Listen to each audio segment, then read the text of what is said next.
खबरों में बने रहने के लिए बेल आइकन दबाएं और फर्स्ट इंडिया न्यूज को सब्सक्राइब कीजिए। और अब बात शहादत की, तो दिल्ली में हुई हिंसा में 24 फरवरी को शहीद हुए रतनलाल को आज सीकर में अंतिम विदाई दी गई। जब मासूम बेटे ने अपने शहीद पिता को मुखाग्नि दी तो वहां मौजूद सभी लोगों की आंखें नम हो गईं। रतनलाल तो चले गए, लेकिन उनकी शहादत कई सवाल छोड़ के चली गई है। क्या महज आर्थिक मदद और परिजन को नौकरी देकर इस दर्द की भरपाई हो सकेगी? उस मासूम का क्या जिसने अपने नन्हे हाथों से पिता को मुखाग्नि दी? आखिर ऐसे हालात दिल्ली में क्यों बन गए और ऐसे हालात क्यों बनते हैं कि देश की राजधानी में बंदूक लहराते गुंडों को, दंगाइयों को कुछ भी डर नहीं है और दंगाइयों का सामना लाठियों से करते नजर आते हैं पुलिस के जवान? कौन है इसके लिए असल में जिम्मेदार? ये तमाम सवाल जो इसके साथ ही खड़े होते हैं।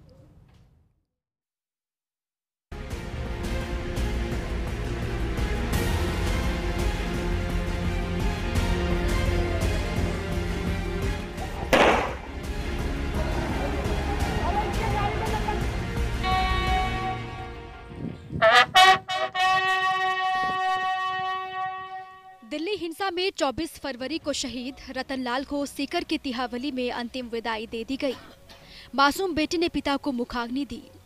आसपास मौजूद हर शख्स आंखों में नमी लिए ये सब देखने को मजबूर था। सवाल सबके जहन में एक ही था कि देश के अंदर, भारत की राजधानी में दिन दहाड़े पुलिस वाले पर गोली चलाने वाले हालात कैसे बन गए? वो दुश्मन कौन था जिसने रतनलाल की जान ले ली? वो कैसी सोच है जो एक सिपाही को दंगाइयों का आसान शिकार बनने के लिए छोड़ देती है?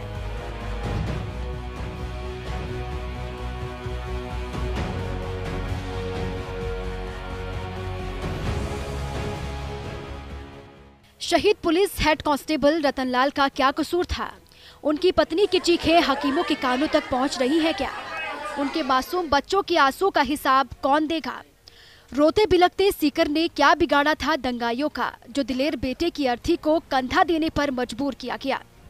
परिजनों के धरने और कोशिशों के बूते अब सरकार ने हेड कांस्टेबल रतनलाल को शहीद का दर्जा जरूर दे दिया है। परिजनों को केंद्र सरकार की ओर से 1 करोड़ की आर्थिक मदद भी दी जाएगी। परिवार में आश्रित को सरकारी नौकरी भी बेशक दे दी जाएगी। मगर सवाल अब भी बड़ा है कि वो हालात कैसे बने कि 3 बच्चों के पिता रतनलाल को अपने ही देश की राजधानी की सड़क पर जान गंवानी पड़ी। रतनलाल को हम शहीद का दर्जा देते हैं और 1 करोड़ रुपए का पैकेज भारत सरकार उनको देगी। उनकी पत्नी को उनकी क्वालिफिकेशन के हिसाब से नौकरी देगी और भी जितने भी पत्नी या कोई भी आश्रित शहीद को जितने भी सुविधाएं मिलती हैं वो सारी के सारी फैसिलिटीज इनको मिलेंगी। पोस्टमार्टम रिपोर्ट में खुलासा हुआ है कि उनकी मौत गोली लगने से हुई है।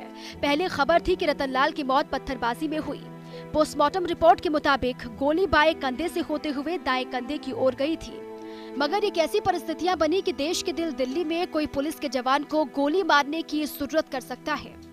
मंगलवार को दिल्ली पुलिस ने अपने इस जवान को गार्ड ऑफ ऑनर देकर श्रद्धांजलि दी और रवायत पूरी कर दी। खुद पुलिस कमिश्नर ने उन्हें कंधा देकर फर्ज अदा कर दिया। हमारे लिए बहुत बड़ी नुकसान है, लेकिन ये ड्यूटी के दौरान रतनलाल जी का हुआ है तो देश के लिए ये उनका बलिदान है। और उस हिसाब से देखें तो दिल्ली पुलिस को उनके इस कुर्बानी पे गर्व है और हम अपने तरफ से इस स्थिति में दिल्ली पुलिस की तरफ से पूरे संतप्त परिवार के साथ हम साथ हैं। और आज आपने देखा भी होगा हमारे भारी संख्या में पुलिस अफसरान आके इस समारोह में शामिल हुए थे और आगे के लिए भी हम आने वाले समय में इनकी जो बलिदान को हमेशा याद रखेंगे। पुलिस कमिश्नर ने अपनी भावनाएं जरूर जाहिर की, लेकिन ये नहीं बताया कि आखिर ये हालात कैसे बन जाते हैं कि बंदूक थाने एक गुंडे का सामना उसके सिपाही को एक अदद लाठी से करना पड़ता है। आखिर क्यों फैसला लेने में कोताही बरतने वाले सियासतदानों और अफसरों की कमजोरी का फायदा दंगाई उठा ले जाते हैं और रतनलाल जैसे जवान आसान शिकार बन जाते हैं अपने गांव में एक और शहीद कहलाने के लिए। Ramesh Sharma, first India news, Sikar.